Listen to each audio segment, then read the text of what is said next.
Shalom Aleichem. I'm Ann Toback, the CEO of the Workers' Circle, and I am honored to be welcoming all of you to our program this year in commemoration of Holocaust Remembrance Day. Today's program is Signs of Life and Humanity in the Lodz Ghetto. At the Workers' Circle, we bring together and strengthen our progressive Jewish identity, vibrant Yiddish culture, and impact-driven social justice activism. Our Yiddishkeit culture isn't just our heritage, it's a life force that inspires everything we do. And we never forget the people on whose shoulders we now stand. Today, we are here to learn and remember those whose futures were stolen from them. The workers, the activists, the intellectuals, and the dreamers. People who once gathered in meeting halls, attended summer camps, fell in love, and carried hopes for tomorrow. We remember their lives filled with dignity, purpose, and joy before unimaginable darkness descended. Today, let us honor their humanity, which their murderers tried but failed to destroy. Professor Robert Shapiro will be sharing with us the histories and stories of resilience and humanity of the nearly 200,000 Jews who lived in the Lodz Ghetto during the Holocaust. I can think of no better way to honor Yom HaShoah than to spend time today learning about the lives so courageously lived in Lodz. And now it's my great pleasure to introduce Professor Shapiro to you. Dr. Robert Shapiro has been a professor of Judaic Studies at Brooklyn College since 2004. His teaching and research have focused on Jewish communal autonomy, Yiddish language and literature, the Holocaust and Polish Jewry, especially in the cities of Warsaw and Lodz in Poland. Professor Shapiro held fellowships at the Max Weinreich Center of the YIVO Institute for Jewish Research and at the Hebrew University in Jerusalem. He has taught at Baltimore Hebrew University, Yeshiva University, the University of Maryland, the National Yiddish Book Center, at the Ramaz School, and we are proud to add at the Workers' Circle. His published books include Holocaust Chronicles, Why Didn't the Press Shout, and Lodz Ghetto, A History, and Warsaw Ghetto, Oneg Shabbos Ringelbaum Archive, Catalog and Guide. At the end of his presentation, Professor Shapiro will be leaving time to answer questions. So as you're listening to this and viewing this presentation, please put your questions in the chat and we will get to as many as we can. And now, welcome to this program, Professor Shapiro. Thank you.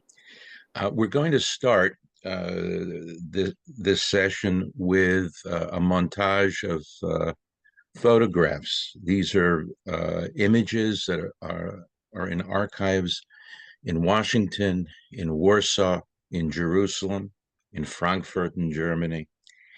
Some images, we could spend the whole time just looking at photos very quickly, going through. There are many, many, many from Lodz Ghetto. But what I want to do is share the experience with you of seeing images that probably many people have never seen before. Some of you may have seen some of them before, and to just get that into our mind's eye to start with, and then we'll talk about particular texts in the form of diaries and things related to diaries that Lodz Jews created with an eye towards giving a message to the future. They were addressing us, and we need to have a sense of the place, the people, and then the messages that they were trying to get across to us. So I think we'll start now with the first of the images. This is a panel, excuse me, it's a panel of synagogues. Lodz was a huge city of almost 240,000 Jews, over a third of the population of the city of Lodz, an industrial center in Poland, about 70 miles from Warsaw. Although it had so many Jews, and the vast majority were religiously traditional, Orthodox, Hasidic even, there were only a few big synagogues. Most people worshipped in more than 250 shtibla, that is to say, one room or a couple of room chapels scattered around the different neighborhoods. But there were some big synagogues. None of the big ones, continue to exist. Starting at the top of the screen is the Volborska Street synagogue. That was the official synagogue at the top of the screen of the Warsaw Jewish community. Constructed in the 1880s, it had seating for up to about 1,500 people, large numbers coming. It had an unusual custom, though. While they encouraged everybody to go to synagogue, for example, on Yom Kippur, on the night of Yom Kippur, of Kol Nidre night, it was the custom in Lodz that women were not to come to this synagogue because in the 1890s, there was an electric power failure that night, and several people were severely injured, and a couple of people died in the panic. And so the rabbis of the synagogue of the community of Lodz ruled women need to stay home that night of Yom Kippur. It's an odd custom, but it was there. If we go to the right, this is the Litvish Shul, the Volchanska Street Synagogue, an ornate appearance, 3 stories and so on, large, seating for close to 1,000 people. But it was Litvish, Litvish meaning Jews from Lithuania, Latvia, from Belarus, from Russia itself, from Ukraine. Anybody who spoke Yiddish differently from the Polish Yiddish that was in Lodz was considered a Litvak. Mordechai Chaim Rumkowski, that we will talk about a number of times, was a Litvak born near Vilna. If we go down and to the left, got one more here, a large synagogue. Again, this is a synagogue for a big neighborhood, seating for 700-800 people, and so on. And now at the bottom of the screen of this poster is the progressive synagogue on Kosciuszko Avenue in Lodz. It does not exist.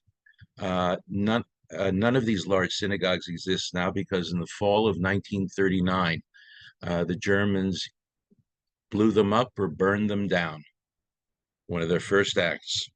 But this synagogue, quite interesting. It had a great rabbi named Marcus or Mordechai Braude, whose brother-in-law was Martin Buber, the great philosopher at the Hebrew University after the war. Braude believed in education, created a marvelous school which echoes the Ramaz School of Manhattan with a bicultural curriculum on the highest level. Braude was elected a member of the Community Council of Lodz. Fine, he's a rabbi. He was elected to the City Council of Lodz. Well, he's a rabbi, but he was politically aware, a Zionist. And he was a senator of the Polish Republic. That's a serious matter. A patriot, a Zionist, a great teacher. If we go to the right and up a little bit, this is the only surviving freestanding synagogue in Lodz. It's in a rear courtyard of an apartment block that belonged to a Russian Jew named Reicher. He built it for the people in his little tenement house. It's still there. It's the only one. It's used very rarely. If you go down just a little bit, this is mislabeled as the synagogue of the community of Lodz. This is the compound acquired in 1936. It's a large space where the Jewish community of Lodz had its headquarters. The leader of the Jewish community was a man named Yaakov Leib Mintzberg, a chassid who operated a factory for velvet and other textile materials with almost 1,000 employees. He himself was a member of the City Council of Lodz, He was chair of the Community Council of Lodz, and he was, for almost 20 years between the wars, a member of the Polish Parliament. This was a community that was connected. Anyway, let's go and continue. This is a strange photo. On the left, the man with white hair and no hat on is Mordechai Chaim Rumkowski, the Jew who was the only member of the Jewish Community Council, basically, who stayed in the city. Others thought that they would be in danger of being arrested, tortured, and killed by the Germans. They fled, but Rumkowski stayed, and the Germans appointed him the eldest of the Jews, that is, the leader of the Jews in Lodz. He received orders from the Germans that had to be followed. He passed them along. This is a meeting between him and, if you look between the two taller gentlemen in the center of the picture to the right, his face is partly blocked, but it's not somebody I really like to watch or see. Heinrich Himmler, the Reichsführer SS, the head of the group, the mechanism that operated the ghettos, that operated the death camps, the networks of concentration camps, and so on. He came to visit this ghetto in Lodz, and there's a meeting going on. Another photo that's not included here shows that Rumkowski, I'm sorry, that the SS leader drove in a limousine which had a special license plate, SS1. Next, please. The gentleman on the left in the gray suit is named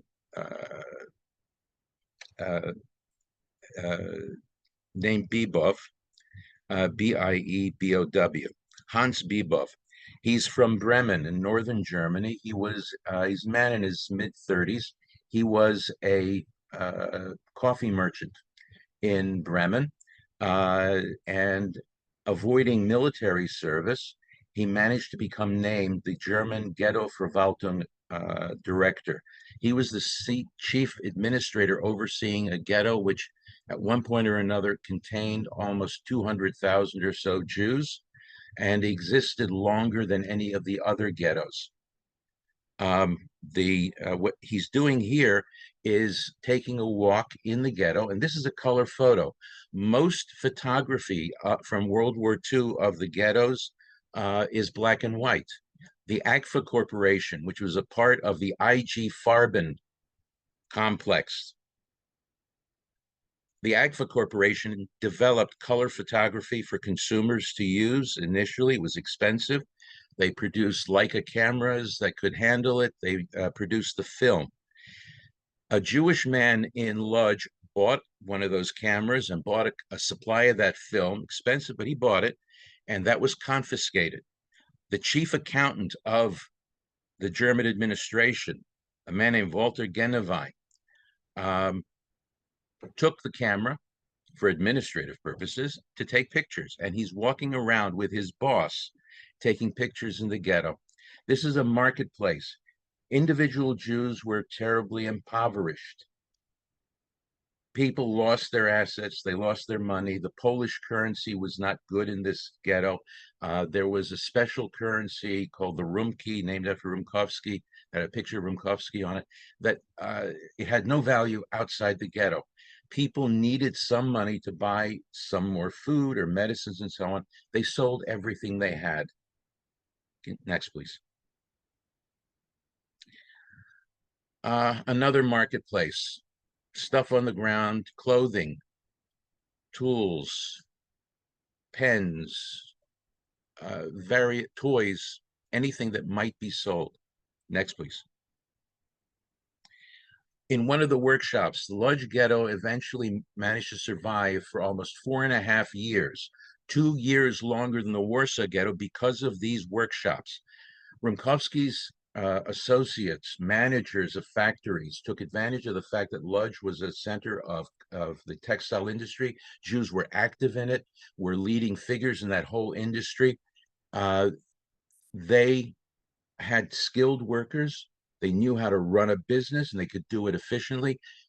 Almost 100 factories were established in the Lodz Ghetto, and within not too long, the Lodz Ghetto became one of the largest commercial enterprises in the German Reich. It produced all kinds of things, especially textile materials, clothing, shoes, shoe soles, uh, coats, boxes, baskets, hats, and so on. They produced it for some orders. They produced ladies' lingerie. Um, the Lodz Ghetto becomes important because when the British and the American Air Force start bombing Hamburg, Berlin, Frankfurt, and so on, the manufacturers needed a place to produce goods, and Lodz was far away. It was in Poland. And so they moved production there. They paid the Jews virtually nothing, not enough to be able to buy enough food, much less anything else.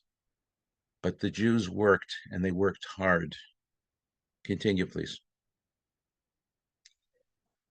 People were brought into Lodz from many small towns around Western Poland, and they were brought in from Germany itself.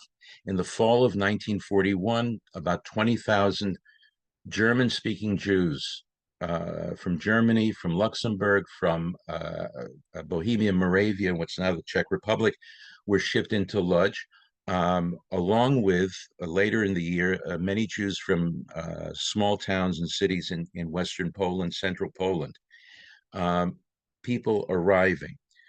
Some people, however, were shipped out. Notice that on the right of the picture, down towards the bottom of the screen, there's the young man is holding what looks like a bucket. That's a soup container. In Polish, it's called a menaszke.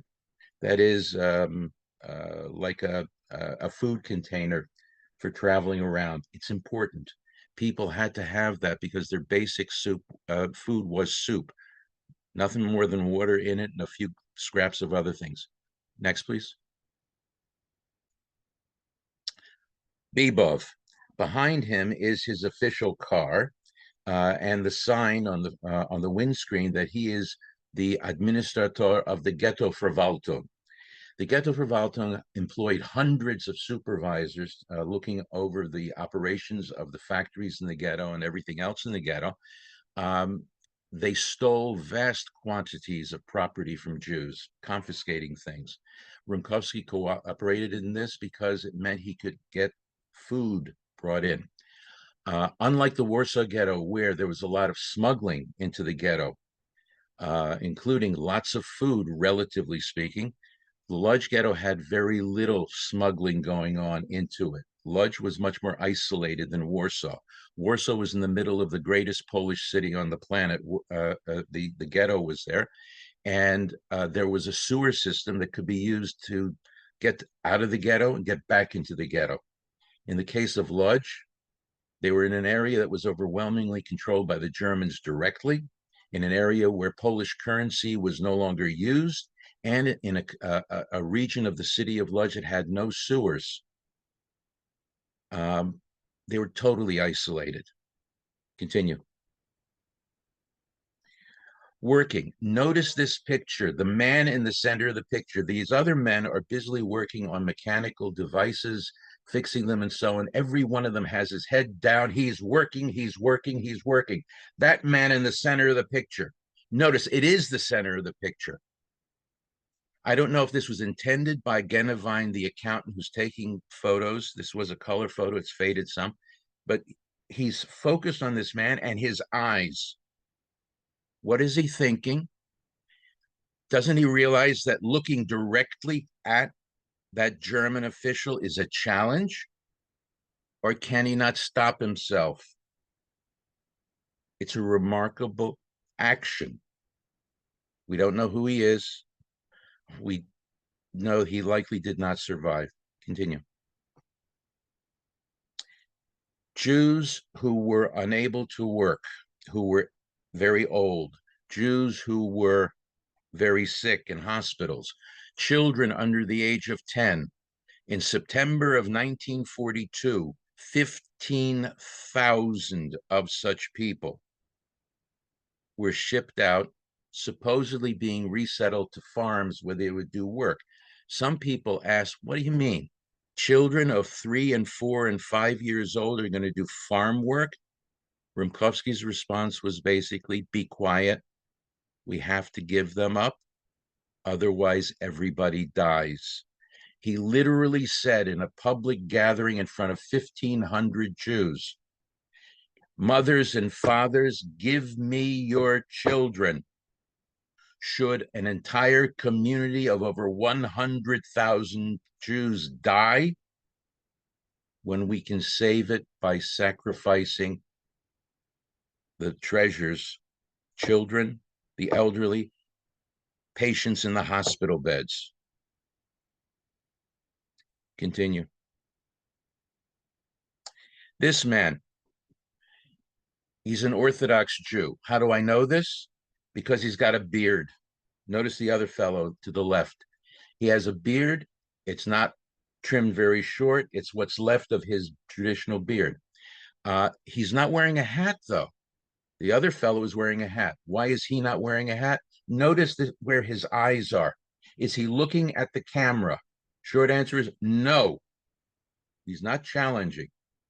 He was told, stand, face this way, remove cap, but you'll see the 6-pointed Jewish star peeking out from his right lapel on the left of the screen.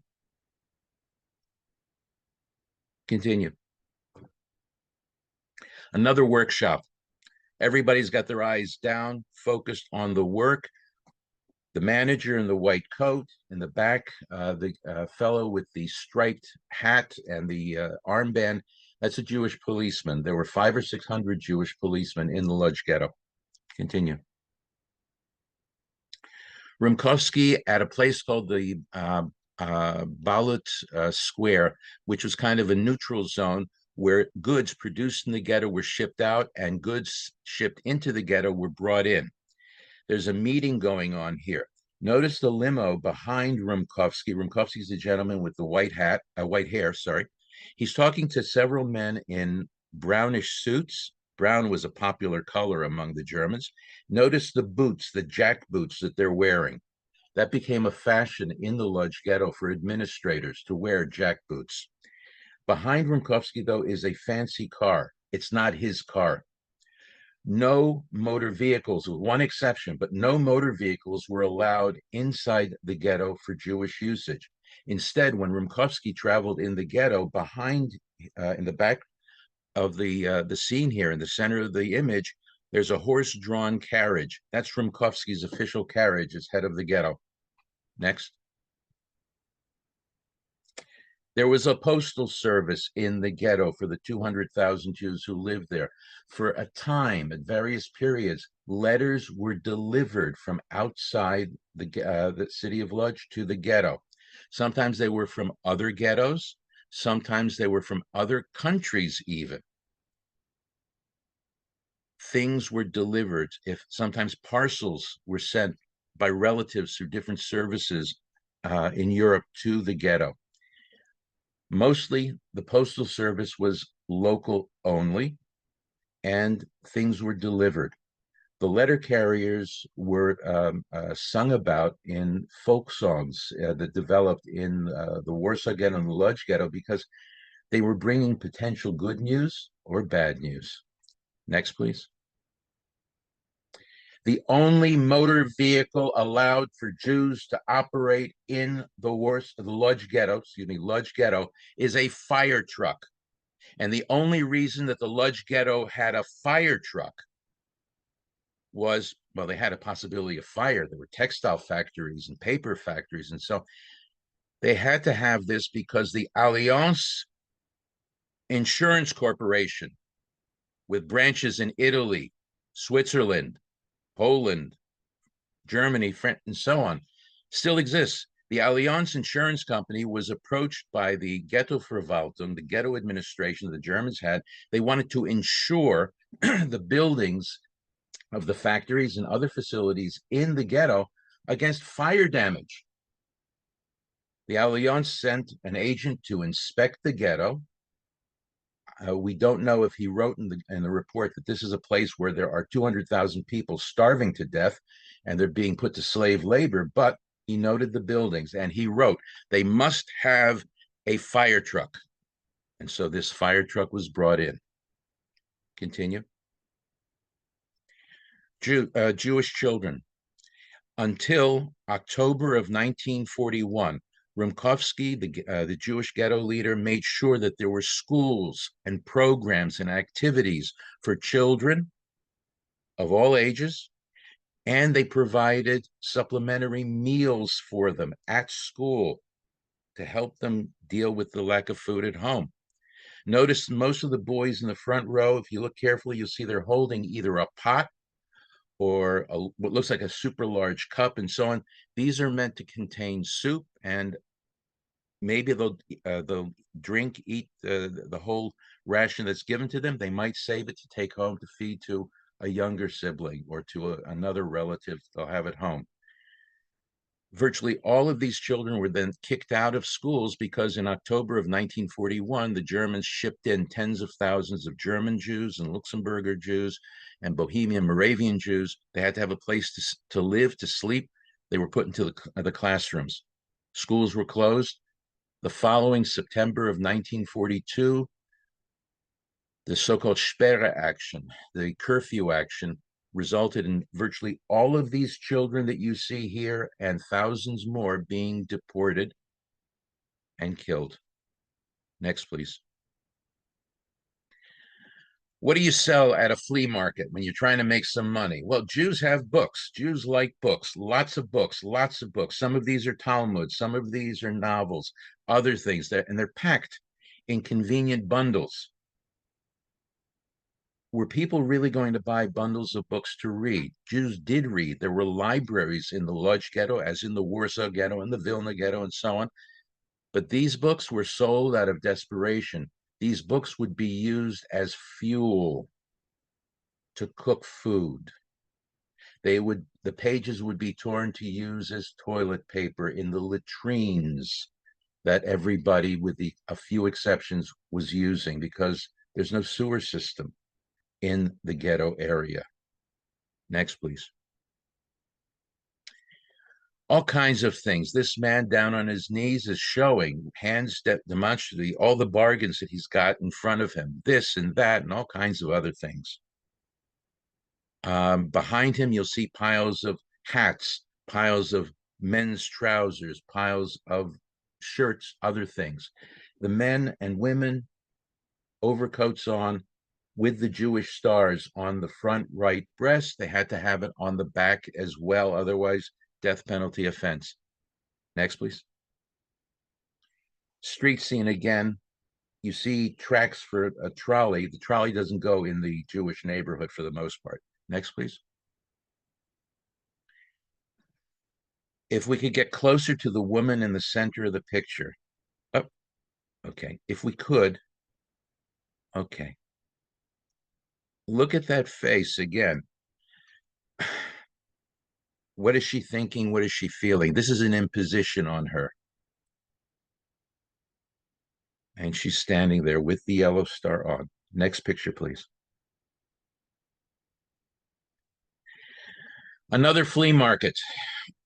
A mother or a grandmother with child or grandchild. They're looking to buy something cheap, or they're trying to sell things. The smaller child to their right, on the left of the screen, is holding a tray with things in it, presumably to sell. Look at the man standing, looking towards this group of people. He's very thin. He's lost a lot of weight. And the other people in the background. Next, please. Again, two Jewish policemen. They're nicely dressed. The Jewish policemen tended to be people who had good educational background, experience. A lot of them had facial hair, at least mustaches, not full beards. Full beards were not in fashion under Nazi regime. And in the middle, this man, two policemen, this one fellow. He doesn't look like he's too dangerous. Look at his eyes. He's not focused on the camera. He's not focused on the policeman holding his left arm, not focused on the policeman on his right arm. The policeman on the right is looking towards the camera person, I think. But the man in the middle, the Jew in the middle,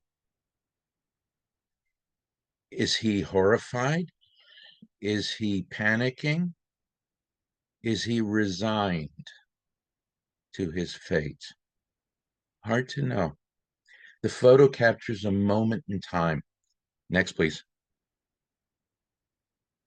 These are a crew of 10 men and boys, and they are transporting a valuable commodity. Anyone who attacked the wagon would be killed because this is the most precious commodity in the ghetto, at least for the Jews. These are loaves of bread.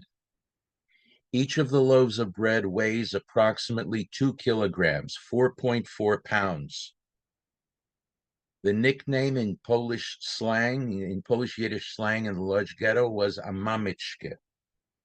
Each of these loaves of bread was a mommy, a mamiczke, a little mother. She feeds you. People were given a certain ration of bread, a loaf that was expected to last for them initially for 5 days, then for a week, 10 days, 2 weeks. And the question is, was there anything else? Continue. Going from one section of the ghetto to another, for example, if you were in the ghetto jail or the ghetto prison area for some offense you might have been caught on, you'd have to go through an inspection before you could get out again. Next, please. This is from the late summer or early fall of 1940.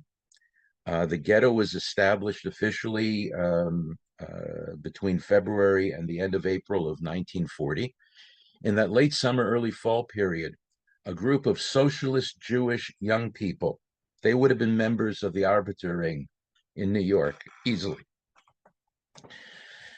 Excuse me. Anyway. Between you, me, and the lamppost, I usually tell students in my classes in a Holocaust course that I talk a lot, but occasionally I have difficulty speaking because something gets to me. I never know when, I never know which it is, but something does. So if I stop talking, I'm trying to avoid going too deep into that. This is a group of people who call themselves in Hebrew Chazit Dor Hamidbar, the front of the wilderness generation. The word front is termed in a military sense. It's a military unit. They're in the desert. They want to get to Palestine, to the land of Israel. Continue, please. One of the best jobs in the Lodz Ghetto was working in one of the dozens and dozens of bakeries where bread was produced. Next. This is a photo taken by Mendel Grossman. There were 3 Jewish photographers in the Lodz Ghetto, in addition to the Nazi German accountant Walter Genevine. But the main photographer was a young man named Mendel Grossman. He was about 26 years old when the war began. And he was single. He took pictures all over the place. He had clearance. He had access to film because he was an official photographer for the ghetto. And sometimes he worked with people to create fantasy scenes. This is a scene with a couple of teachers and their favorite students looking out the back of what might be a wagon or a limo, and it looks like it's on a wall, different things. This is manipulated.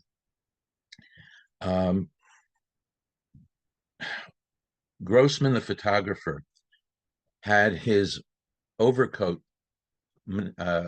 modified so that he could carry his camera concealed inside and have the lens connected to a buttonhole.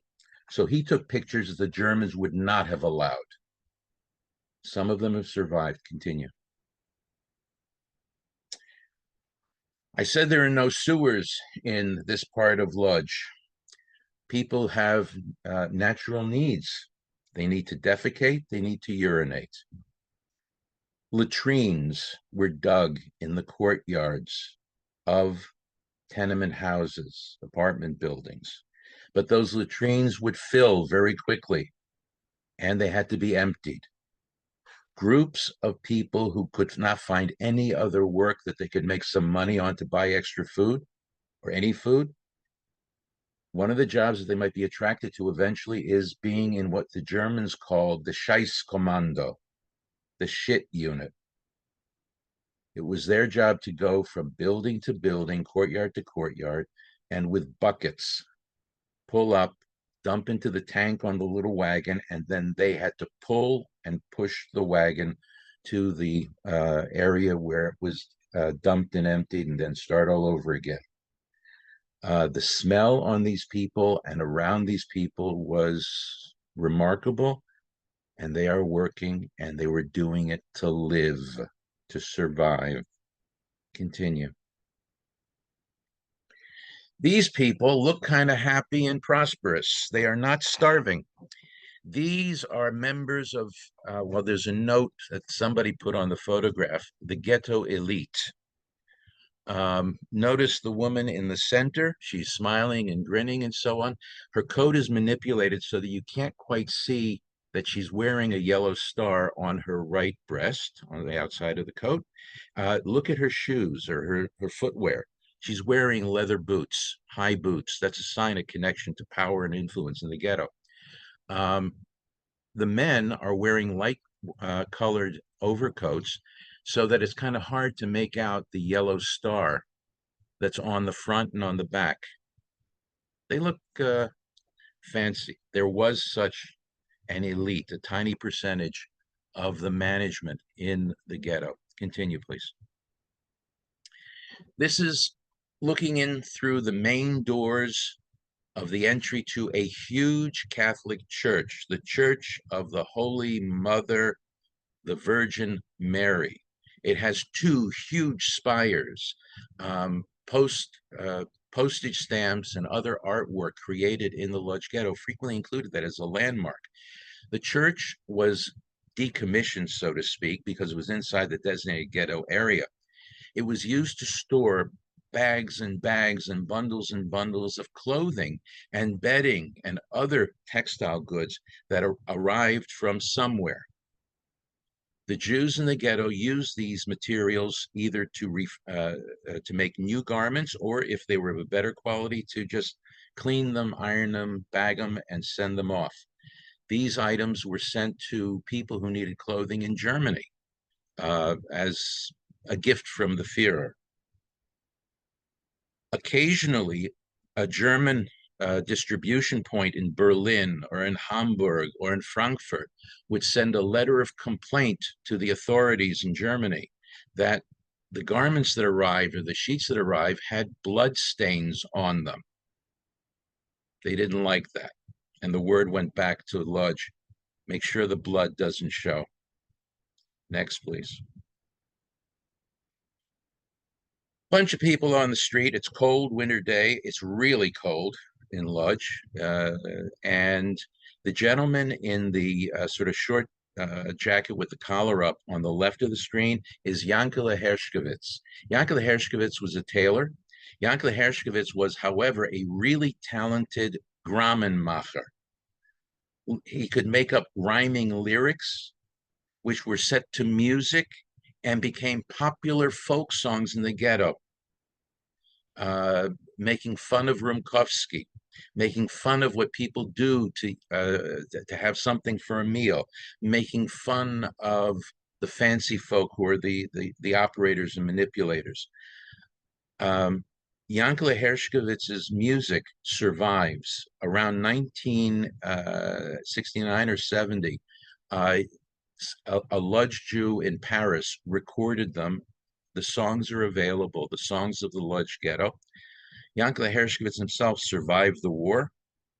In the early 1970s, he hanged himself. He survived the war. He stayed in Poland. He stayed in Lodz. Continue. This is, I think, the last photo in the sequence. This is actually a pre-war photo. On the left is Mordechai Chaim Rumkowski, the Judenälteste to be from the winter spring of 1940. This is at a charity ball, raising money for good Zionist causes. Directly opposite the camera is the gentleman with the bald head and the mustache. That person is a member of the Polish parliament for the Zionist movement. To the left, as we look from him, between Rumkowski and the parliament deputy, is Emil Hamburski, who is the owner of one of the Yiddish daily newspapers in Lodz, the Lodzer Togblatt, Lodz Daily, that was published continuously, virtually from 1908 until 1939. His brother-in-law was Rumkowski. Is that the last one? Oh, sorry. Rumkowski in the ghetto set up not only schools for children, but also kind of summer camps. There was an area of the ghetto that had some greenery, open spaces, and so there were camps out there. It was in the vicinity of the Great Cemetery, and children were sent there where they could get food, activities, and so on. And here they're celebrating Jewish observances and so on. Notice the boy carrying the banner. Look at his arms. He needs more. Next, please. Rumkowski is a character over and over again. This is a slide that I have borrowed from about a week or so ago from a Lodz, University of Lodz event. Adam Sitarek, a good friend, is the present director of the Center for Jewish Research at the University of Lodz today. And he's written extensively about the Lodz Ghetto.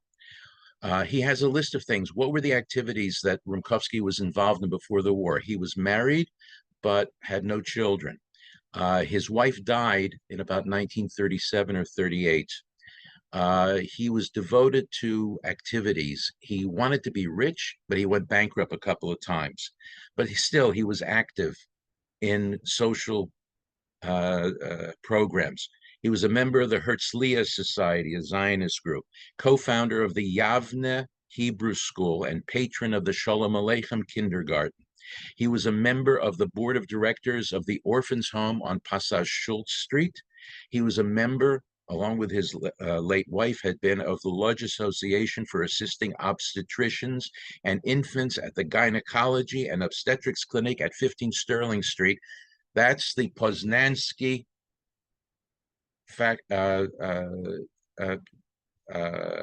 hospital, still exists today, established by Yisrael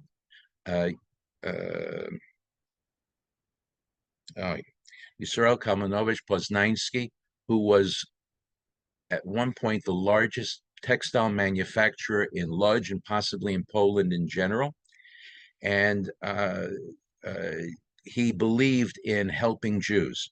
He wouldn't hire Jews for his factory. His factory operated 6 days a week, Monday through Saturday. He didn't want to have Jews working on the Sabbath.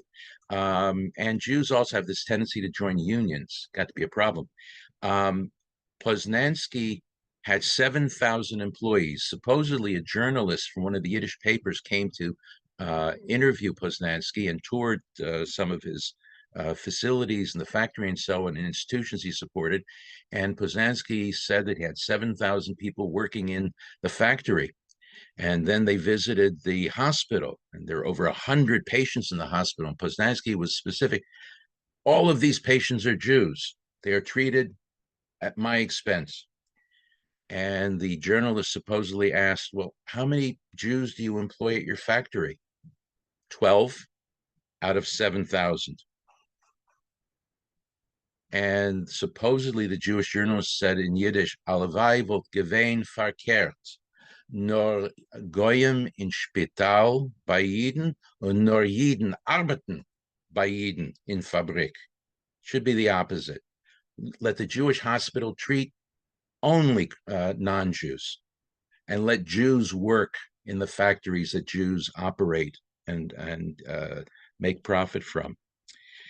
Rumkowski was the chair of the joint of the JDC.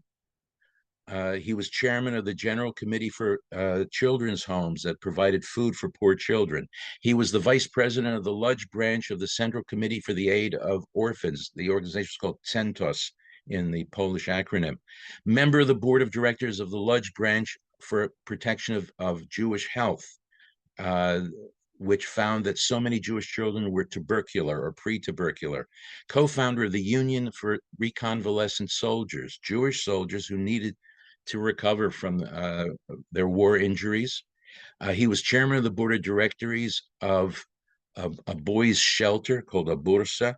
And lastly, he had founded a model orphanage for boys and girls, Jewish boys and girls, on the outskirts of Lodz in a region called an area called Helenuvek. He patterned it after the teachings of Janusz Korczak, Henrik Goldschmidt, the famous pediatrician who believed that orphan children, like all children, need a secure place to live, need to have food regularly, and need to be respected as human beings. Anyway, next, please. Okay. What I'd like to do now is to shift gears and go over to diaries.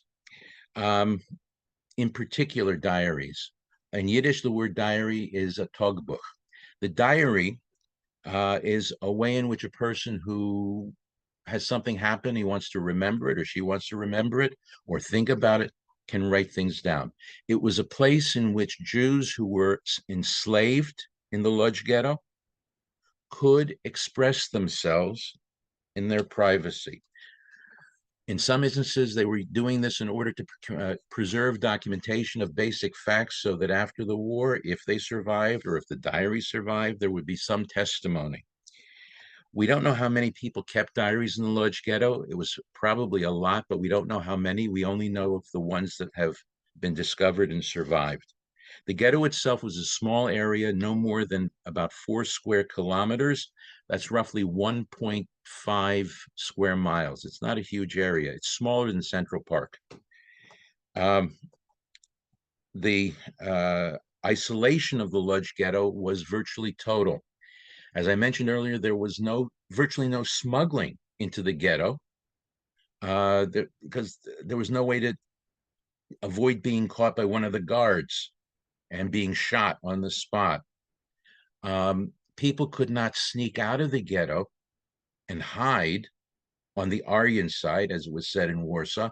It's estimated by some scholars that as many as 25,000 Jews from the Warsaw ghetto snuck out and attempted to hide on the Aryan side, in attics and closets, under identities as non-Jews, and so on.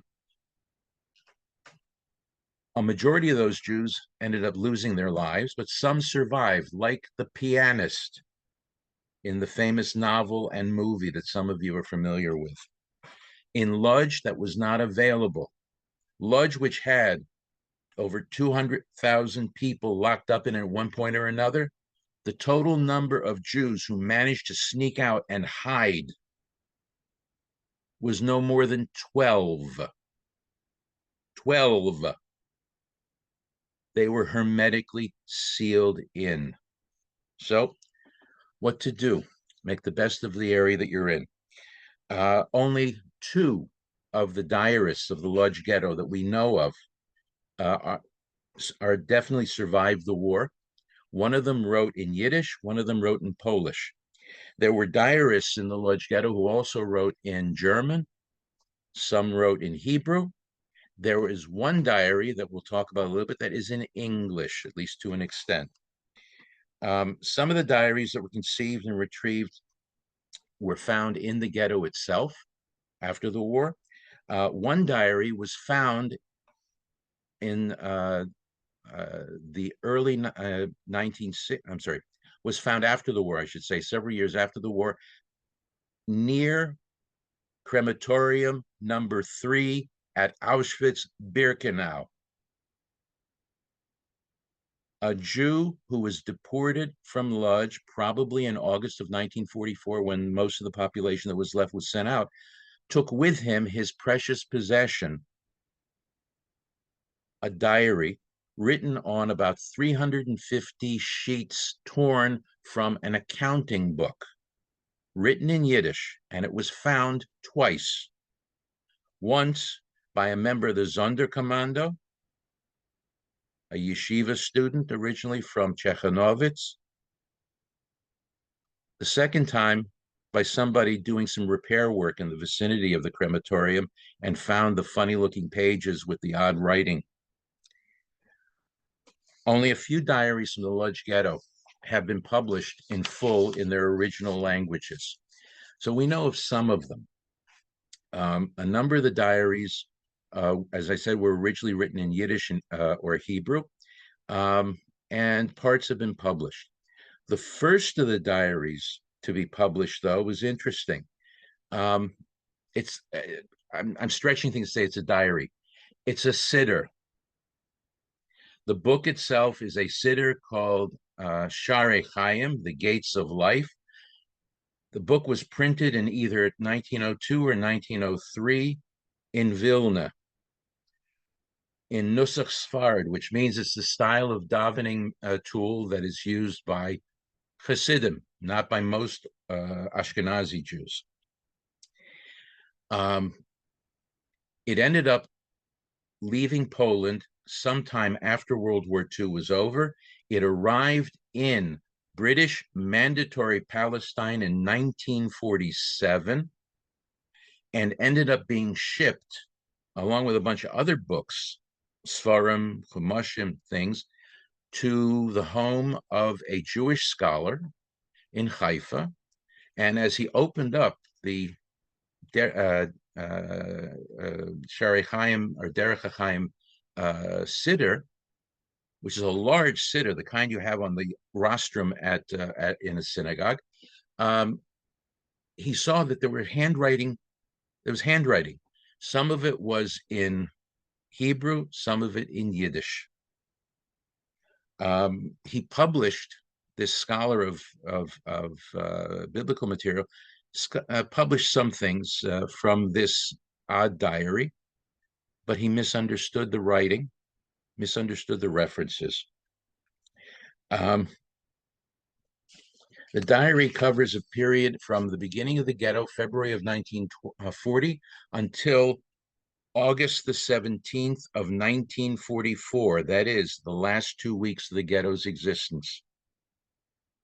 The entries are mostly grouped topically in an odd way.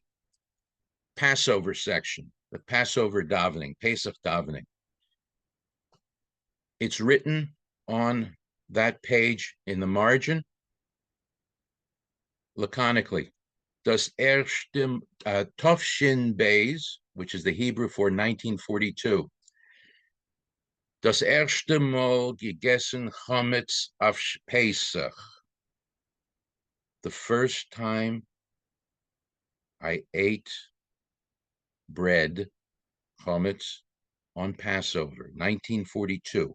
Passover 1940, he managed to get it by without being pressed that far. Passover 1941, made it again. Third Passover in the ghetto, he had no choice. On a Yom Kippur page, Yom Kippur davening page, he has a note saying that he stopped into a minyan for mincha, Yom Kippur afternoon, after having stopped at the factory kitchen to have his daily soup. Otherwise, he'd have lost it. Is the writing of such entries in a siddur by a religious Jew whose name we know, he's Menachem Oppenheim. He's 39 years old. He was married. When they moved into the ghetto, he and his wife had a child of less than 1 year old. Is he being chutzpahdik, as we'd say in Yiddish? Is he challenging God by writing into a siddur? Is this rebellious language? Or is this simply a confession? Look at what's happening to me. He's lost his wife and his daughter, who were shipped out to parts unknown. Does he know what happened to them? There is an entry on one of the pages of this sitter by Oppenheim. It's dated October 16, 1942. It refers to radio reports that millions of Polish Jews had been killed systematically by the Germans. What radio reports? Where could these be? I'll explain. Oppenheim did not believe the reports, he writes. He wondered, however, what's going on. I'm going to read my translation of his entry. People say that the children and the other Jews who were shipped out and the patients from the hospitals who were shipped out in September of 1942, people say that they were taken to Chelmno near Kolo.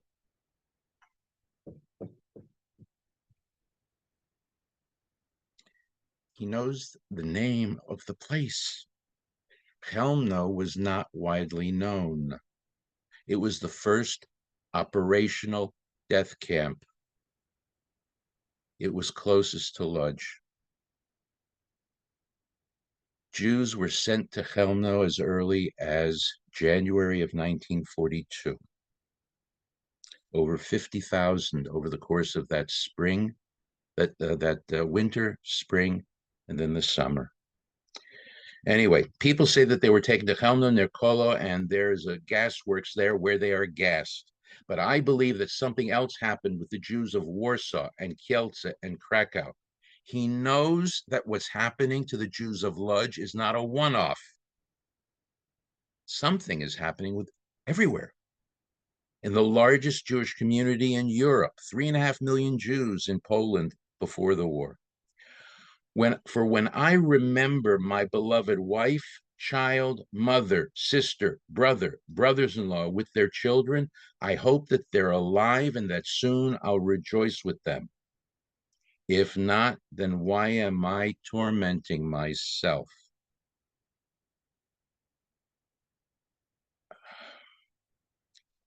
In a Polish diary by Jakub Poznański, who was a graduate of a German university with a PhD in agronomy and agricultural chemistry, who had been a senior manager in a major textile mill in Lodz before the war, who was in fact socially acquainted with Rumkowski and had been sort of given favors to start with, and then was on the outs with Rumkowski, who decided that this guy Poznański was too smart to be allowed to be around. He was reduced from being on management in a ghetto factory to being a janitor in the ghetto factory. Anyway, Poznański had access to a radio. Poznański had access to smuggled newspapers. Poznański could speak and understand Polish, Russian, French, German, Hebrew. He heard the broadcasts and he writes in his diary, I don't believe it. It's propaganda. Gräuel propaganda, atrocity propaganda, like they did in World War I. What Poznański did not know, what Menachem Oppenheim did not know, was that there were broadcasts being made in Polish, allegedly by a secret radio station called Radio Świt, Radio Light or Spark. It was located at a British Secret Service facility near London, a place called Bletchley Park.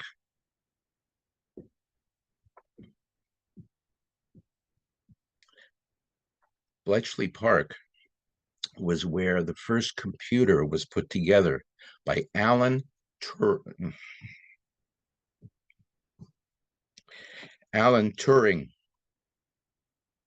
computer genius. In any event, they were doing things, including fake radio broadcasts of real news.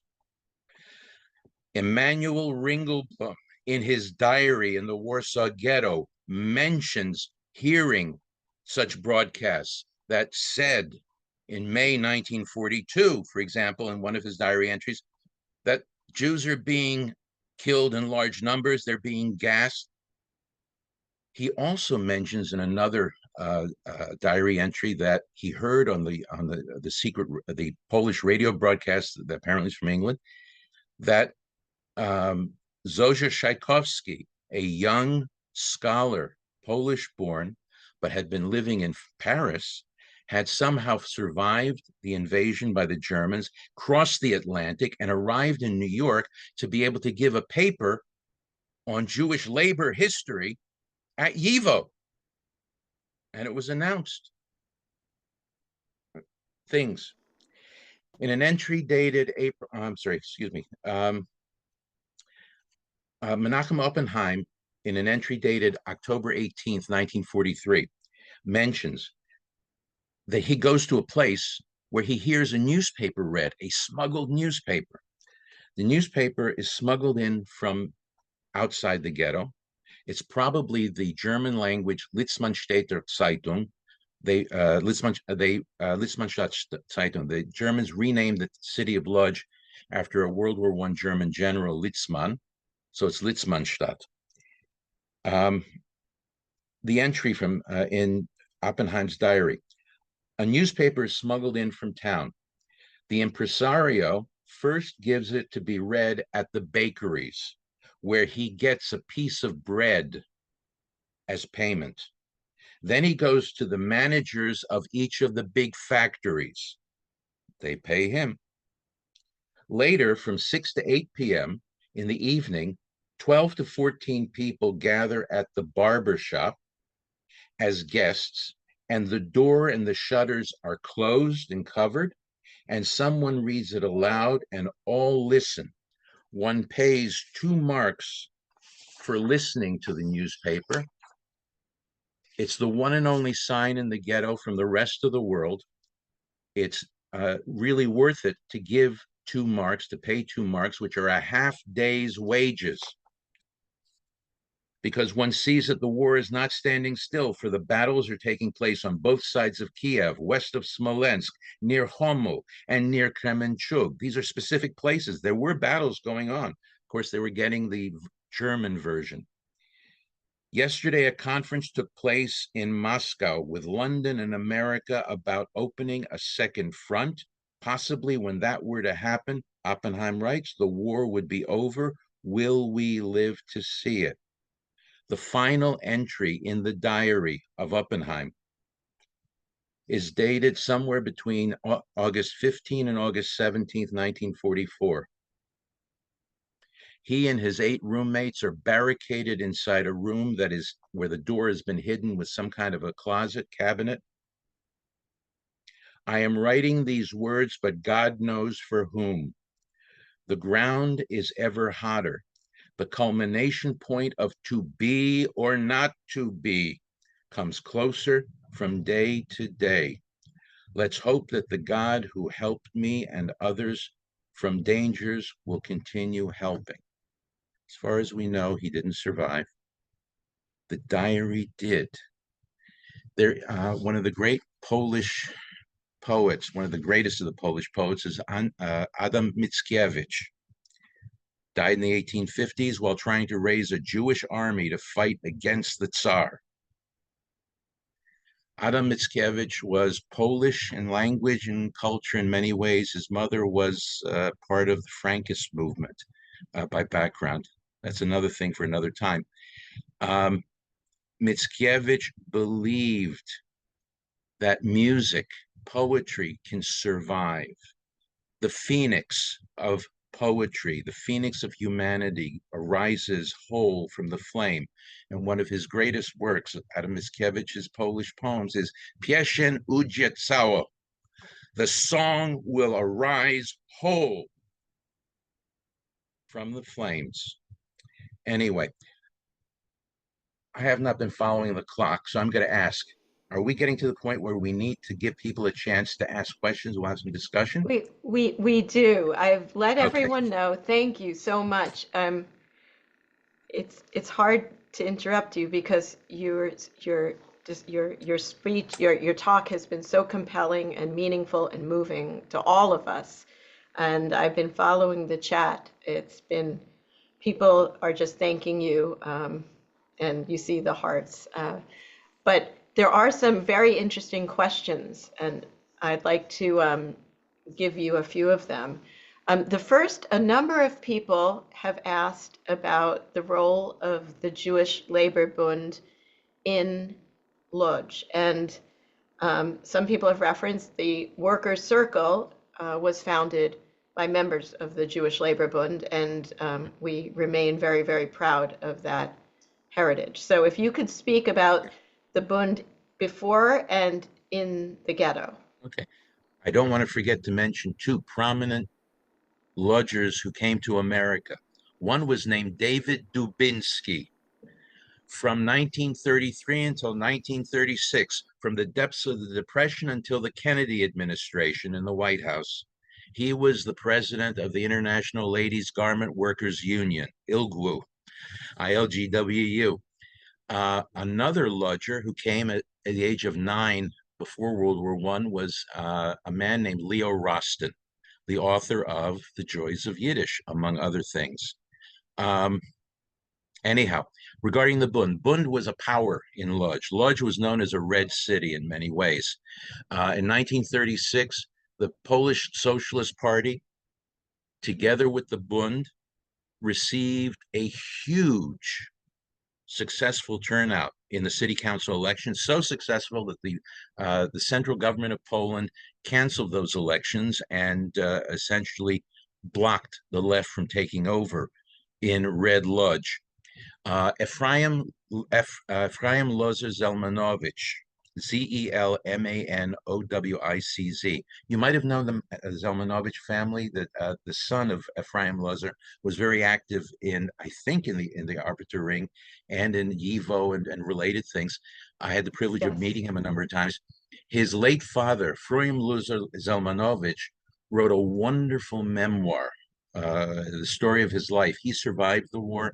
The book came out. It's very much it's on my list of things to-do list is translating it because other people need to know him and what the struggle was. The Bund was active in Lodz, very active. On the Zionist side, labor Zionism, very active in the city. Um, there's a few questions here from, I just want to give him credit, Harvey Berman has asked some very good questions.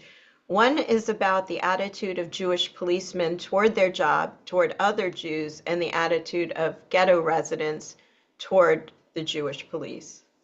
Jewish police, it's interesting. It appears, from what I'm aware of, that the Jewish policemen were high school graduates. Not everybody was a high school graduate back then. But there were people who had completed gymnasium, that is the elite high school. They were people who were literate. They were healthy. They looked nice in a suit and the uniform hat and so on. Um, they were summoned to serve, but they also had certain advantages that they got certain rations that other people did not get. They were armed with clubs, which they could use if they needed to or had to. There were labor strikes that occurred in a number of cases every so often. There were attempts to riot outside of Rumkowski's office. He noticed that. And the several hundred ghetto police were brought in to push people away. But Rumkowski pointed out, if you don't go away now, as the ghetto police Ordnungsdienst, they're called the safety patrol, so to speak. That means others will come and they will come with their guns. There were armed German guards every 20 meters around the entire circumference of the ghetto. If you came within 3 meters of the ghetto fence, you might be shot. Um, most Jews recognized that they were between a rock and the hard place. there is one diary which I'm not going to get to talk about today, but I uh, it's again something I'm working on translating. It's by Shlomo Frank. He's the other surviving diarist from the Lodz Ghetto. I was given a copy of his diary by his sister because I happened to interview her for a Holocaust history oral history project many years ago. And I had that, looked at it, and read some of it, and then read more of it. Frank uh, was a policeman, and he apparently wanted to hide that fact because when he published his diary, he's the only diarist who lived to see his diary printed. But he diddled the manuscript in order to hide some things. He tried to hide the fact that he was a policeman.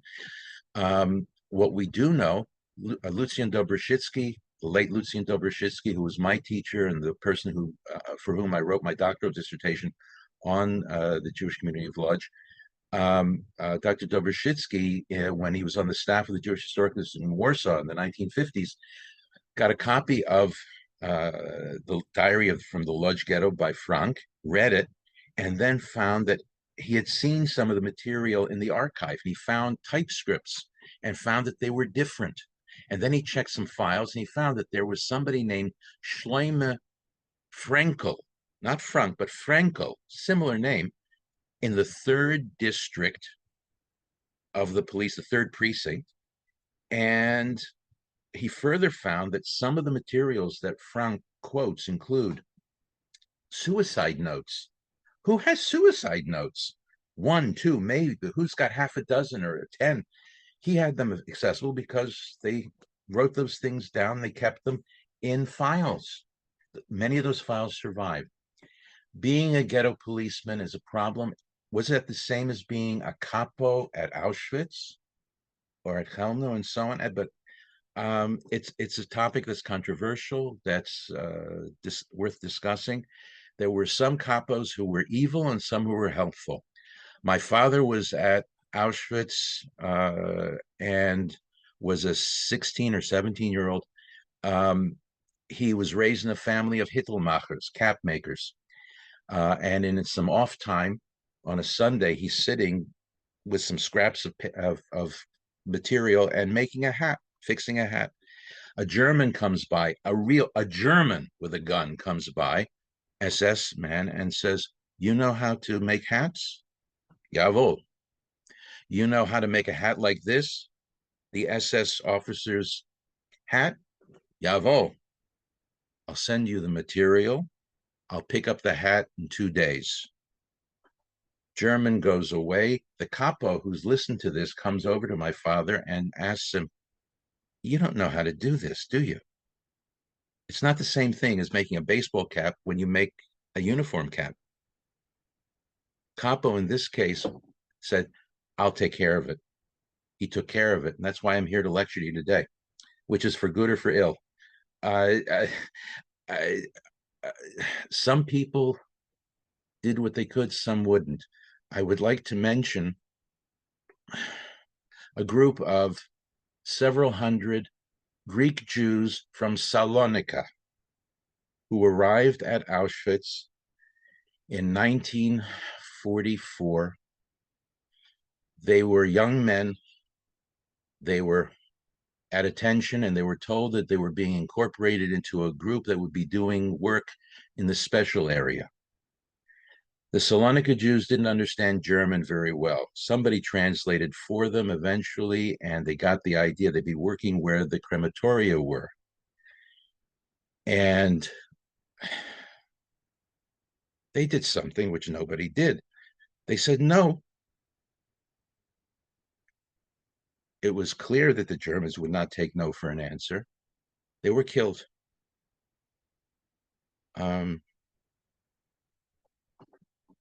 So I'm a historian. I try to describe things as best I can. I'm trying to avoid editorializing more than I have to, but I don't have a solid answer for that. Some people were good, some were bad.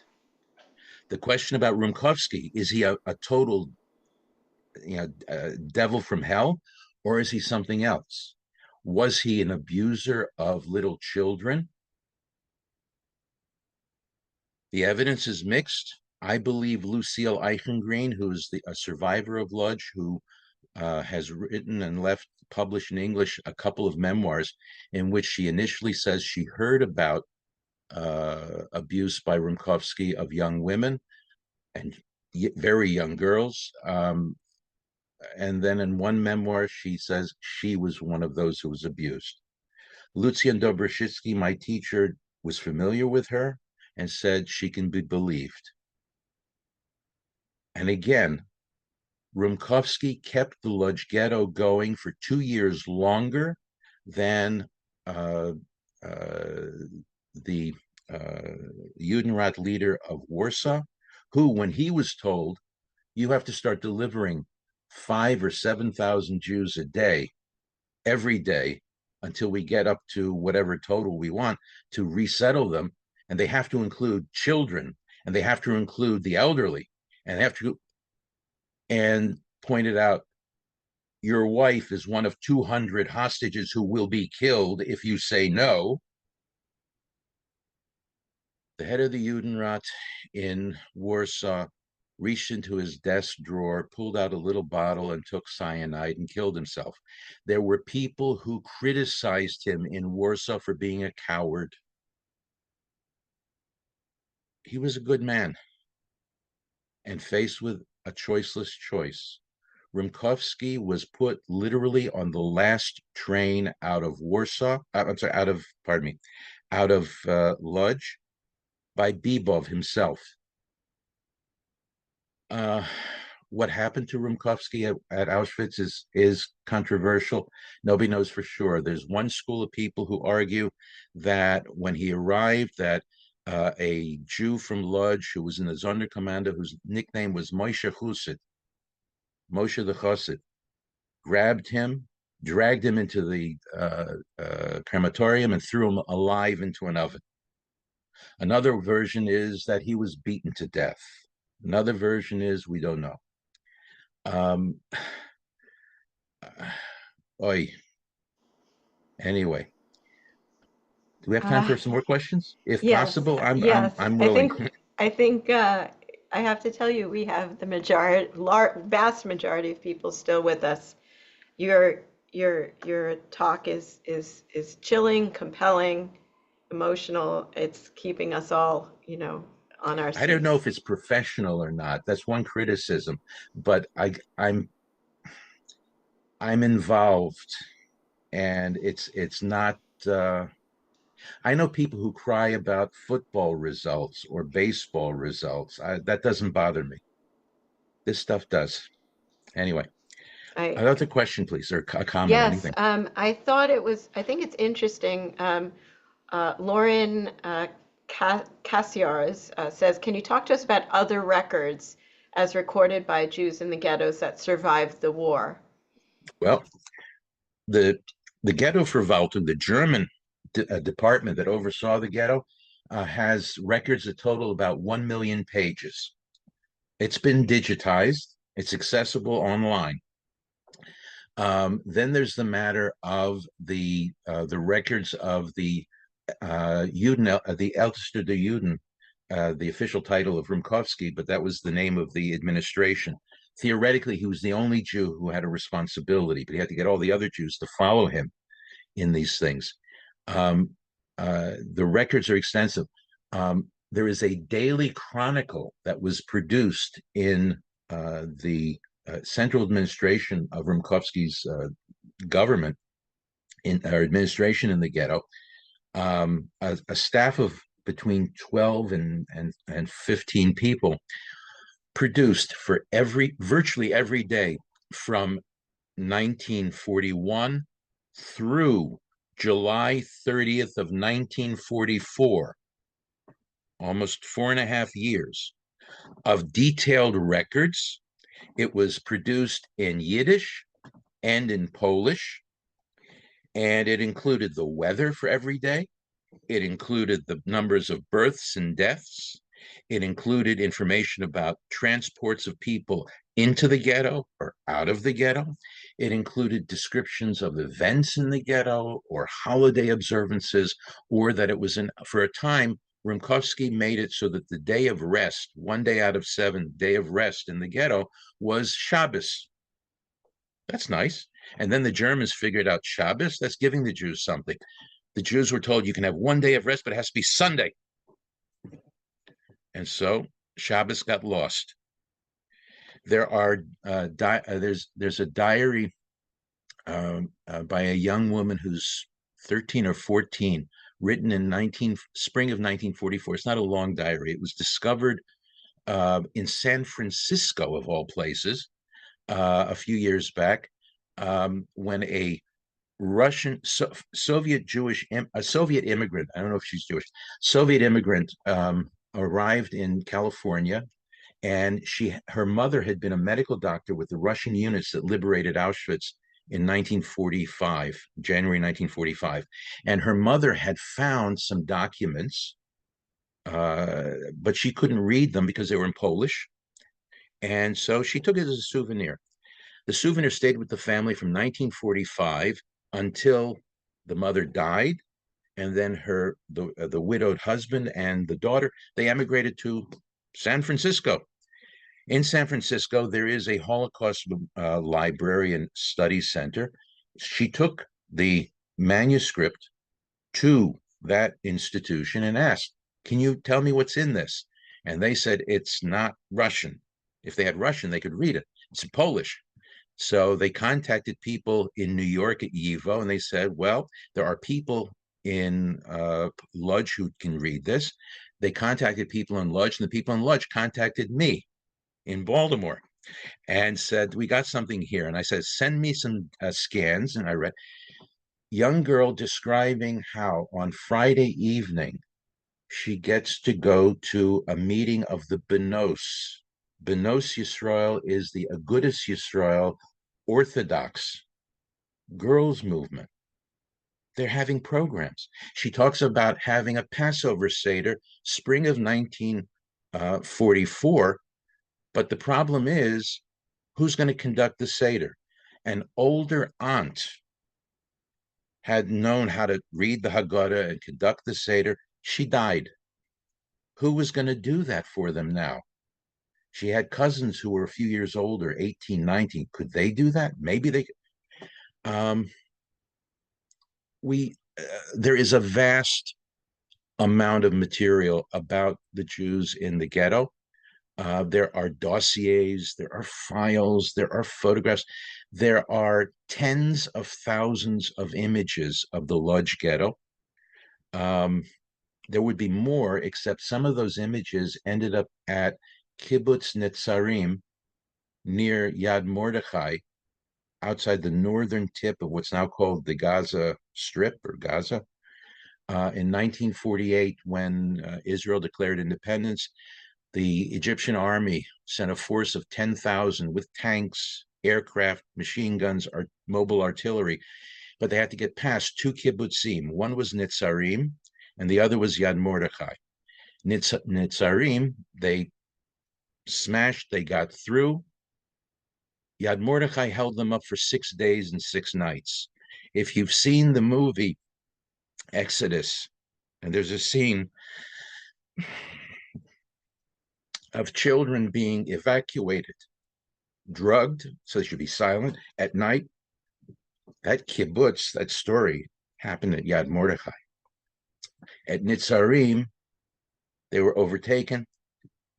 A bag containing the camera of Mendel Grossman, the photographer in the ghetto, and tens of thousands of negatives gone. Somebody claims that in 1956, a picture that appears to be from the Lodz Ghetto was used as a front page illustration on an Egyptian newspaper at the time of the 56 war. It's not clear. If we had those pictures, we'd have even more. It's amazing. It's weird. It's strange. We have much information. Put it another way, It took me 15 years to write my doctoral dissertation. It would have gone faster, except I had to read a lot, and a very great lot. There's much material, more than anybody could imagine. Um, I do want to mention, and maybe Professor, you know about this. I believe that the Diary of the Young Girl in Lodz is currently being adapted for a Broadway show. Hmm. I will, I will, I'm not there. I believe it's the same diary that was discovered, and it. I know some people who are involved in this project, and we'll certainly be keeping people posted because they're connected with the What's Workers' Circle. interesting in the diary, if you've read the diary, you know she had two older cousins. Those two older cousins survived the war. She didn't. Two older cousins survived the war, and as of several years ago, were living in Israel. And people in the University of Lodz, they looked around and they found the two cousins. Hmm. And there was a controversy regarding who has right of ownership to the actual diary. Those family members demanded that the diary be deposited at Yad Vashem. The JFCS Holocaust Study Center people felt that they had priority because, well, they published it. Um, and then there was a discussion about how shameful would it be to think that a Jewish institution would not allow Yad Vashem to be the repository when the family is asking it. So the original is now in Jerusalem at Yad Vashem. And just to let people know in the chat, I've seen a lot of people referencing Yad Vashem records that you've referenced, Professor. Yeah, And the Yad Vashem material is quite amazing. I didn't talk about one guy in particular. Maybe somebody did ask the question about a guy named David Gertler. It's a continuation to the answer about attitude towards police. There was a special police unit called in Lodz the Sonderkommando. That's a loaded phrase now. It means simply a special duty unit. The Sonderkommando was a special unit of 80 or 90 men who worked under the command of a guy named David Gertler. David Gertler, young guy in his 30s. Pre-war, he was involved in union organizing, and also he was involved in providing services to small workshops, factories. There are rumors about certain other things involving, well, I'm not going to mention that, but anyway, certain things. He survived the war because in the summer of 1943, the Gestapo suddenly, with whom he'd been working, he was an official agent of the Gestapo. He was arrested and sent to Auschwitz. He was put into block number 11, which is the death block where they have the execution site. It's the building in which the first experiment with Cyclone B was carried out at Auschwitz, in the basement where they put several dozen Soviet prisoners of war in, blocked up all the air vents, threw in some prussic acid to see how fast it would take to kill them. In that building, in that basement, Gertler was beaten. He was tortured because they figured he knew something. What was it they were trying to find out? He had connections to certain people. For example, he ran a bus service between the Lodz Ghetto and the Warsaw Ghetto. You traveled in a hearse. It was run by the Kohn and Heller company, which ran the burial services in the Warsaw Ghetto. How much did it cost to travel from Lodz to Warsaw? The answer he gave in an interview that my late friend, Isaiah Cooperstein, who interviewed him in 1974 in Munich, Gertler said it cost 3 months' salary for a German army sergeant, but you could travel. I talked about Gertler as a nasty person at the Holocaust Museum in Washington about 25 years ago in a lecture. And at the end, when there were questions, a gentleman in the back raised his hand and said, I am a lodger. I was in the ghetto. I was a 14-year-old boy. We lived in the same building where Gertler lived. One day I come home and my mother is crying. My father has been arrested. The Gestapo has taken him, and she's telling me, take these, all the family jewelry, a watch, this, that. Go to Gertler. Maybe he can save your father. He goes to Gertler's apartment, knocks on the door. Gertler opens, says, no, what? And the boy is nervous, says, my mother sent me, told me my father's arrested. You might be able to help. She said, give you this, you'll be able to help. And he goes over to a table, lays out a handkerchief full of jewelry. And Gertler says, maybe. Boy is delighted. Boy's saying, thank you, thank you, thank you. He's about to leave. And Gertler hauls him back. Kim zurück. Nem die Mamtakim. Ob der Tate kommt zurück noch 3 Tage, bringt sie wieder. Take these bonbons, the jewelry, with you. If your father comes home in 3 days, then bring the jewelry. Now, is that being an honest villain or a dishonest villain? He saved people. At Yad Vashem, I went through a thick dossier of a couple of 100 pages, which included sworn affidavits by numerous people about how Gertler saved them or their mothers, their brothers, their children. I also have a document that I've seen a document in that folder in which Gertler writes to Baruch Prashker, who was the head of the cemetery division of the Jewish community before the war, was in the ghetto, survived the war, went back to Lodz. He writes to Prashker in 1946, 47, that a certain person's running away from Germany, coming back to Lodz. You got to be alert. I tried to get a minion of Jews to go grab this guy and turn him over to the Americans, but he got out of town faster than I could get him. I'm paraphrasing. The Yiddish is even more colorful. What do we do with this?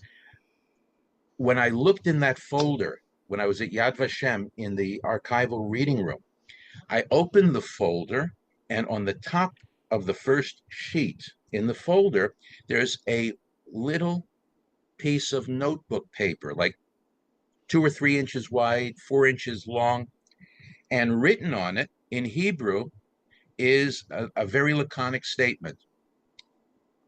Somebody from the Misrad HaChutz, from the Foreign Ministry of Israel, asked for this file, and the date is earlier in 1977. I was there in 1979. What is this?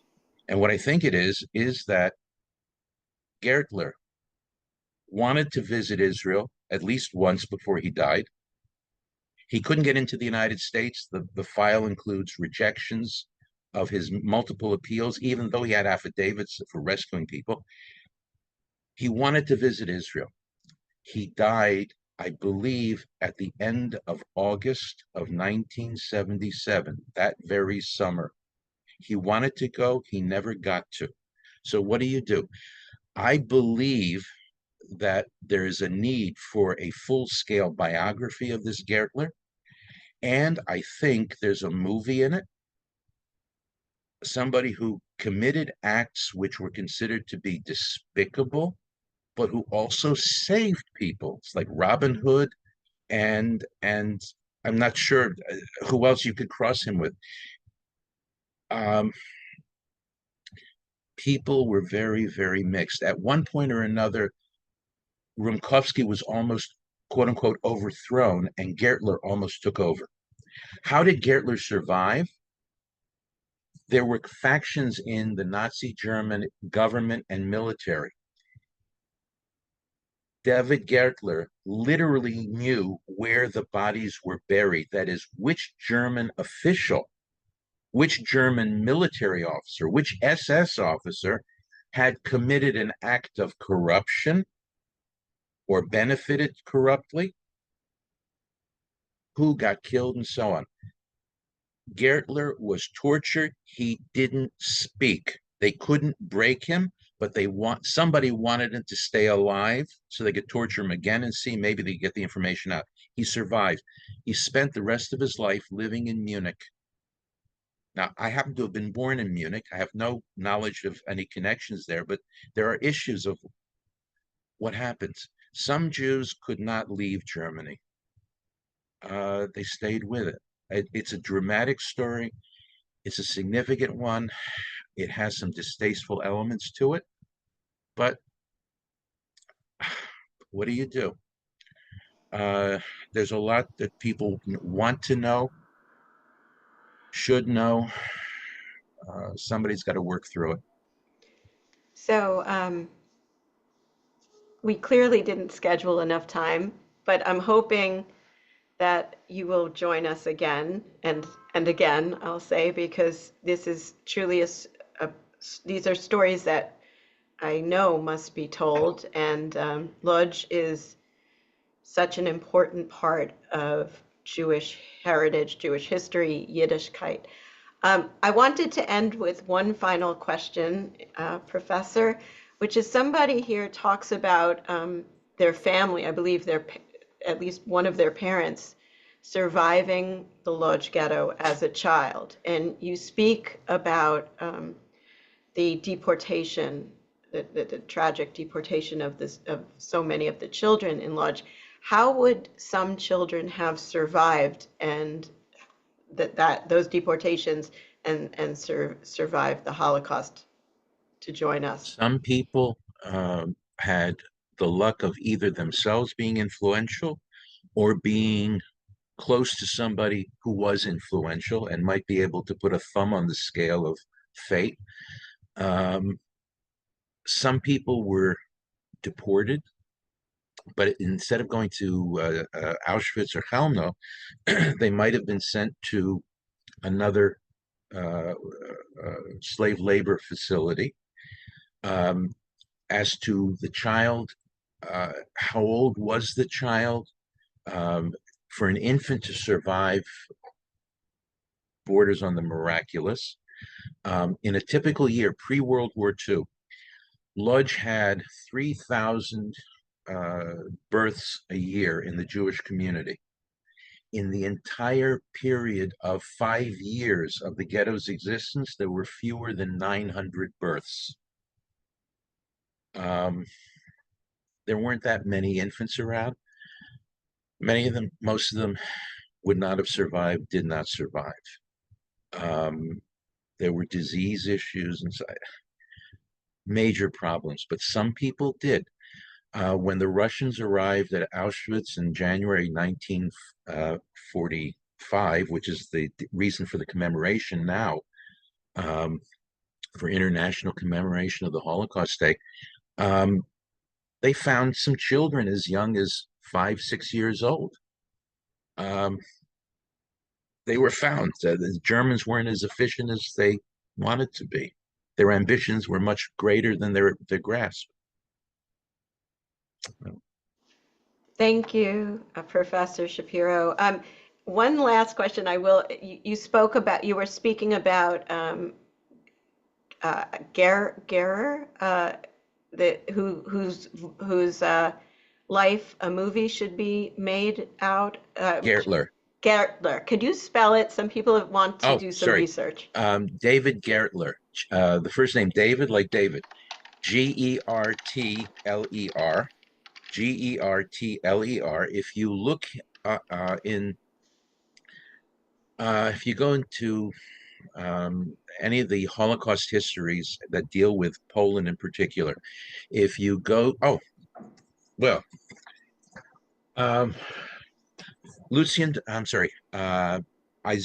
Isaiah Trunk, one of my teachers that I mentioned, wrote a history of the Lodz Ghetto in Yiddish, published in 1962. Raoul Hilberg, the great historian of the Holocaust, who essentially establishes it as a field, was criticized over and over again and says, you are wrong about a whole bunch of things. And why are you wrong? Because you can't read Yiddish. And why is it and why am I wrong? Because Isaiah Trunk wrote a book that explains the answers to all the questions that you make. Raoul Hilberg argued very frequently that Jews engaged in a kind of preemptive obedience to the Nazis. He doesn't understand what the pressures were, what the cultural circumstances were. Anyway, Lodz Ghetto in Yiddish, Lodz Ghetto is a remarkable book. It's been translated. It was published by Indiana University Press in association with the Holocaust Museum in Washington. I did the translation on it, and it includes 143 primary sources translated from Yiddish, from German, from Polish, a little bit of Hebrew, all those things together. And it is an eye-opening book. It's got photos of particular quality and kinds. And Gertler is mentioned and discussed in it. There's more about that. Another book about diaries and so on that I can recommend as well, I'm implicated in, is Holocaust Chronicles, is the title, super title. The subtitle, Individualizing the Holocaust Through Diaries and Other Contemporaneous Personal Accounts. It's the result of a conference that Lucien Dobrashitsky organized at Yeshiva University in 1995. And I'm one of the people who participated and helped edit it for publication. I am sad to have to say that Lucien Dobrashitsky, who was born in 1925, was 14 years old when the Germans arrived in Lodz, was in the ghetto, and was in the ghetto until its very last day, and was on one of the last trains that went to Auschwitz when he was not quite 19 years old. And he was shipped, he survived Auschwitz by being shipped out from Auschwitz to Theresienstadt, Terezin. Of 127 prisoners who were on an open boxcar, no cover, in the middle of a bitter winter, out of 127 prisoners who were there, only 7 survived the war. One of them was Lucien Dobrashitsky, who would become my teacher. A second one was Shmuel Krakowski, who was the archivist at the Jewish Historical Institute in Warsaw for a decade, and then moved to Israel and became the archivist of Yad Vashem and the expert on the Chelmno death camp. And the third person was a man named Marian Tursky, also born in 1925. Now, Marian Tursky is a friend. Marian Tursky I met in 2002 when he came to Washington, D.C., to the Holocaust Museum to participate in a seminar, a 2-week seminar, research seminar on the Lodz Ghetto. We had people from Germany, from Poland, from Israel, U.S., France, England. It was interesting. And he was in there. Tursky survived the war, became one of the important political editors in communist Poland. And his magazine, a weekly called Politica, is still published and is an important political weekly until this day. And unless something has happened that I'm not aware of, he's observing his 100th birthday in not too long. I mean, this is an amazing person. Imagine what else might have been done if out of those 7, 3 of them become among the most important Holocaust and political scholars around. What about the other 100? What about the other million, 5 million, 6 million? What to do? What to do? Immigrants are important, despite what a certain administration in Washington is claiming. Immigrants are important. In October of 1939, 2 refugee immigrants in New Jersey wrote a letter in English addressed to Franklin Delano Roosevelt, White House, Washington, D.C., saying that there was something he needed to know about an advance in scientific research. The 2 people who signed the letter, one of them was Albert Einstein. The other was his friend, a nuclear physicist from Budapest. That's the beginning of the Manhattan Project. Immigrants are not useless. Anyway. Agreed. And you're talking to the right organization. Many people have been referencing the chilling political times we are in right now in the United States. And I want to encourage everyone who's registered, and if you haven't, if you're watching this through another screen, at the Workers' Circle, one of the reasons that we study and remember this history is so that we understand how we can fight to prevent it from happening again and again. Number one is to remember the memories and keep the people's memories alive. And up there, also number one, I think, is how can we stop this from happening again? And we are deeply involved in protecting our democracy, protecting liberty, and certainly in fighting so that immigrants remain welcome in the United States. And I just do want to add, Marian Tursky is closely affiliated with the Polin Museum. I believe he might be their president. He was the chairman of the board The chairman of the board which is a must visit in Warsaw. It's 1,000 years of Jewish life. And I had the privilege of meeting and speaking with him at the 80th commemoration of the Warsaw Ghetto uprising. And there's a lot about him and available to people on YouTube, online, and he is still inspiring us with his words and with his writings. And he is very, very much alive, well, and providing so much information and fighting for a better world. So it's truly an honor to be in the same world as people like Marian Tursky. And I'm going to just close by saying that people like Marian Tursky remind us history is only history when the people who experienced the events are gone.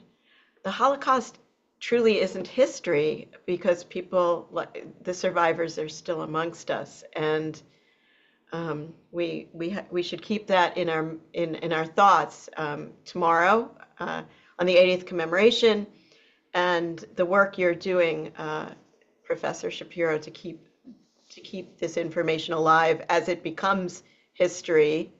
As the generations move forward it's so important to us all. And we thank you, and we will, to everyone, we will share with Professor Shapiro all of your thanks, because there's dozens and dozens in the chat. We will share that with you.